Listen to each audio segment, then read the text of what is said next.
இந்த கன்னியாகுமரி பகுதியிலே 310 பாகங்கள் இருக்கிறது. அதே போல நாகர்கோயில்ல 275, குளைச்சல்ல 300. அது வெகு விரைவிலே 53, கன்னியாகுமரியில் இன்னும் 53 உயர்த்தப்படும், நாகர்கோயிலில் 47 உயர்த்தப்படும், குளைச்சலில் 21ஆக, அது 300லேருந்து 321ஆக உயர்த்தப்படும் என்பது நமக்கு தெரிந்த ஒன்று.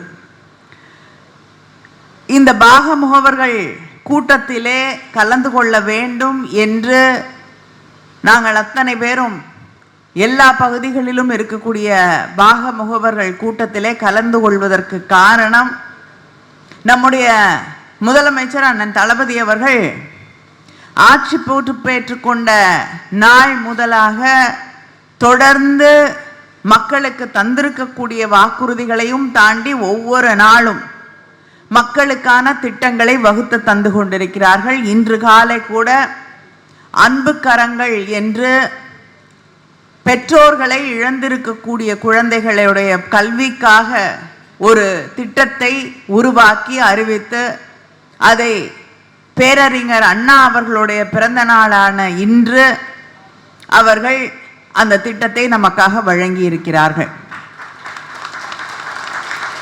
இப்படி பட்டியலிட முடியாத அளவிற்கு ஒவ்வொரு நாளும் திட்டங்களை நம்முடைய அரசு, நம்முடைய ஆட்சி தந்து கொண்டிருக்கிறது.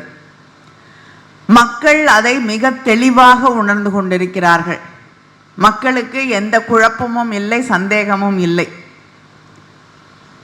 யார் கொடுத்த வாக்குறுதிகளை நிறைவேற்றி கொண்டிருக்கிறார்கள் என்று மக்களுக்கு தெரியும். இந்த ஆட்சியால் பயன்பெறாத ஒரு குடும்பம் இருக்கிறது, பயன் இல்லாத ஒரு குடும்பம் இருக்கிறது என்று சொல்ல முடியாத அளவிற்கு நாம் ஒரு மிகச் சிறப்பான ஆட்சியை நடத்தி கொண்டிருக்கிறோம் என்ற பெருமை நம் அத்தனை பேருக்கும் உண்டு. ஆனால் நம் அத்தனை பேரும் ஒன்றை நினைவிலே வைத்துக் கொள்ள வேண்டும். ஒவ்வொரு முறையும் தேர்தல் வரும்பொழுது எல்லாரும் சொல்லுவாங்க, பாக முகவர்கள் வாக்காளர் பட்டியலை சரிபார்க்க வேண்டும், சரிபார்க்க வேண்டும். முதல்ல மாவட்ட கழக செயலாளர்கள் பாக முகவர்கள் பட்டியலை சரிபார்க்க வேண்டும். அது சரியா இருக்கா அப்படின்னு முதல்ல எல்லா தொகுதிகளிலும் இருக்க பாக முகவர்கள் பட்டியலை சரிபார்க்க வேண்டும். அதுக்கு அடுத்து பாக முகவர்கள் வாக்காளர் பட்டியலை சரிபார்க்க வேண்டும் என்று சொல்லுவார்கள். ஆனால் இந்த தேர்தல் தான் அதற்கு மிகப்பெரிய உரைகல்லாக இருக்கக்கூடிய உங்களுடைய வேலைக்கு நிஜமாவே இந்த வேலை மிக முக்கியமாக இருக்கக்கூடிய தேர்தல் இந்த தேர்தல் என்பதை நாம் அத்தனை பேரும் உணர்ந்திருக்கிறோம்.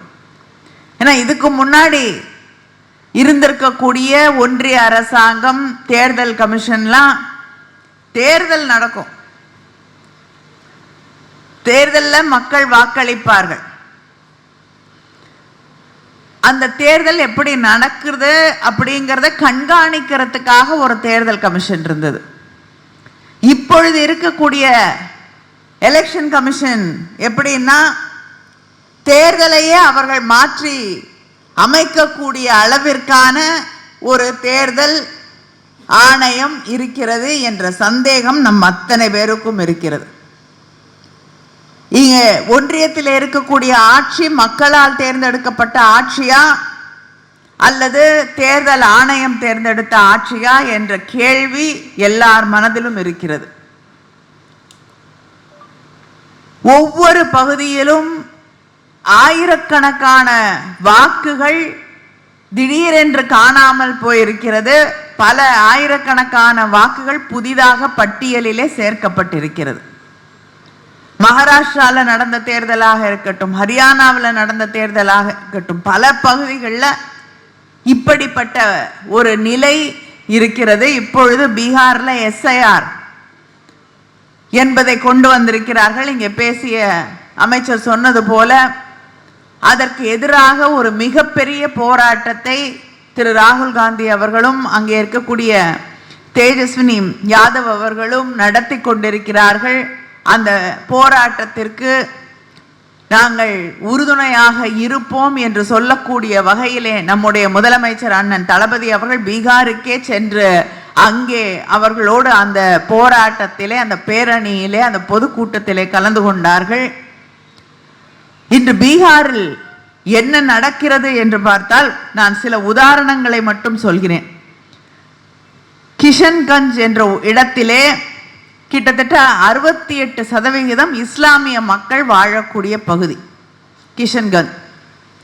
அங்க திடீர்னு 11.8% வாக்குகளை காணவில்லை, பட்டியலிருந்து நீக்கப்பட்டிருக்கு. ஏன்னா அது இஸ்லாமியர்கள் அதிகமாக வாழக்கூடிய பகுதி, உங்களுக்கு வாக்களிக்க மாட்டார்கள்.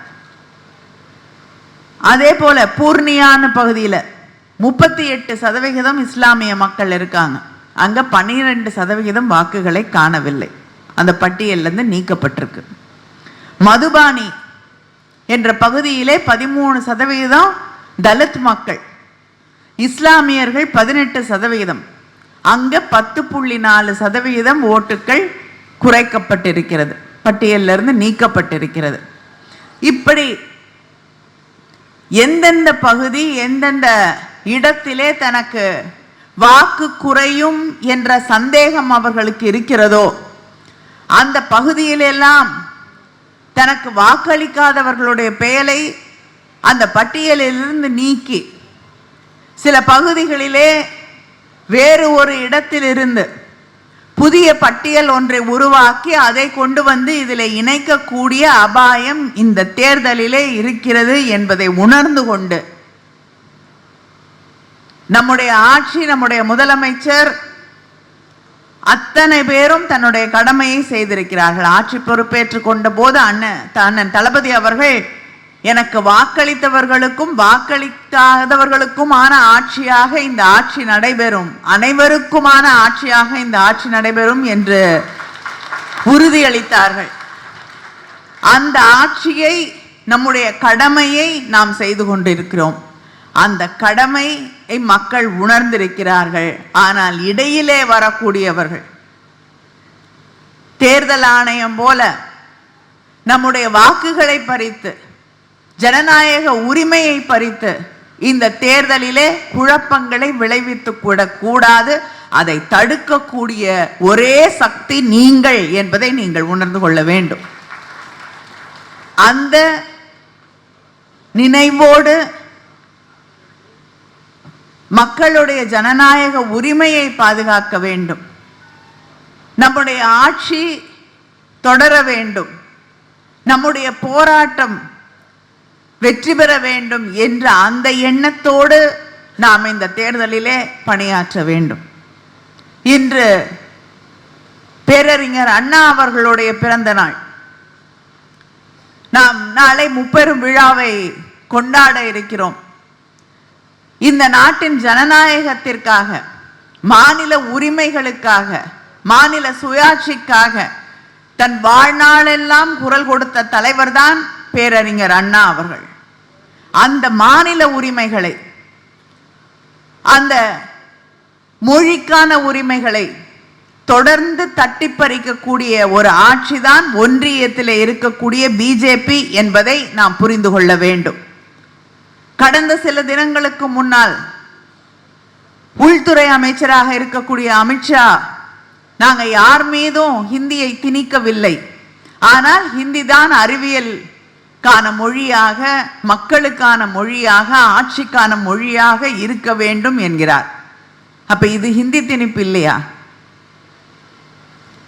இப்படி மொழியை நம்மீது திணித்து, அதே நேரத்திலே நம்முடைய பெருமைகளை எல்லாம் நம்மிடமிருந்து அழித்து விட வேண்டும், துடைத்து விட வேண்டும் என்று நினைக்கக்கூடிய ஒரு ஆட்சியாக, தமிழகத்திற்கு நியாயமாக தரக்கூடிய, தர வேண்டிய நிதியை தராத ஆட்சியாக, நம்மை எப்படியெல்லாம், நம்மை மட்டுமல்ல சிறுபான்மை மக்களை, இன்று சுப்ரீம் கோர்ட்ல ஒரு மிக நல்ல தீர்ப்பு வழங்கப்பட்டிருக்கிறது.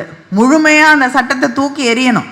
அந்த புதிதாக கொண்டு வரக்கூடிய அந்த அமெண்ட்மெண்ட்ஸை நம்ம ஏற்றுக்கொள்ள முடியாது என்று தொடர்ந்து வக்ஃப் போர்ட் பில்லுக்கு எதிராக திராவிட முன்னேற்ற கழகமும் நம்முடைய தலைவர் அண்ணன் தளபதி அவர்களும் குரல் கொடுத்து கொண்டிருக்கிறார்கள். நாம் எதையெல்லாம் எதிர்த்தோமோ இன்று உச்ச நீதிமன்றம் அதை தடை செய்திருக்கிறது. திராவிட முன்னேற்ற கழகத்திற்கும் இந்தியா கூட்டணிக்குமான மிகப்பெரிய வெற்றி அந்த வெற்றி. ஆனால் மனிதர்களுடைய உரிமைகளை பாதுகாப்பதற்காக, மாநிலங்களின் உரிமைகளை பாதுகாப்பதற்காக ஒவ்வொரு முறையும் நீதிமன்றத்தை நாட வேண்டிய சூழல் இந்த நாட்டிலே இன்று நடந்து கொண்டிருக்கிறது என்பதை நீங்கள் புரிந்து கொள்ள வேண்டும். இப்படி மாநில உரிமைகளோடு விளையாடி கொண்டிருக்கக்கூடியவர்கள், அதை தட்டி பறித்து கொண்டிருக்கக்கூடியவர்களோடு தான் அதிமுக இன்று கூட்டணி வைத்துக் கொண்டிருக்கிறது.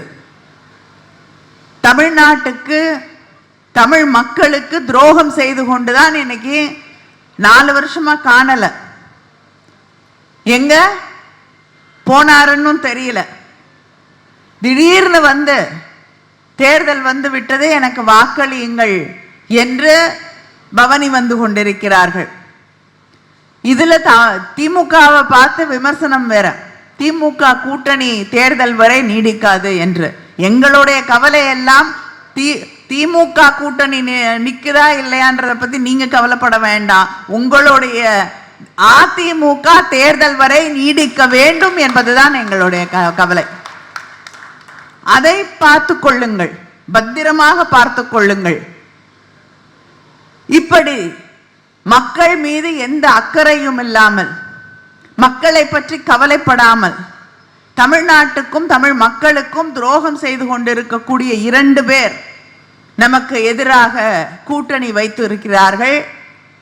அவர்களை அடையாளம் காண்டு அவர்களுடைய சதித்திட்டத்திற்கு பலியாகி விடாமல் இந்த தேர்தலிலே வெற்றி வாய்ப்பை கொண்டு வந்து நம்முடைய அண்ணன் தளபதி அவர்களின் கைகளிலே சேர்க்க வேண்டிய கடமை உங்கள் அத்தனை பேருக்கும் இருக்கிறது.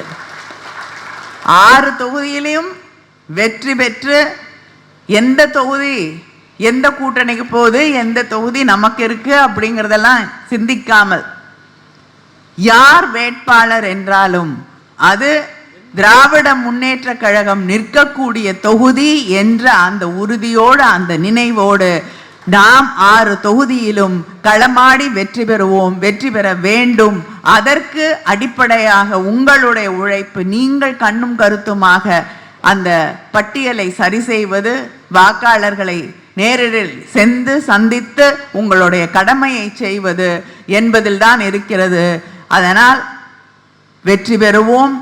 மீண்டும் நம்முடைய நல்லாட்சியை தமிழ்நாட்டிலே கொண்டு வருவோம் என்று உறுதியேற்போம். நன்றி, வணக்கம்.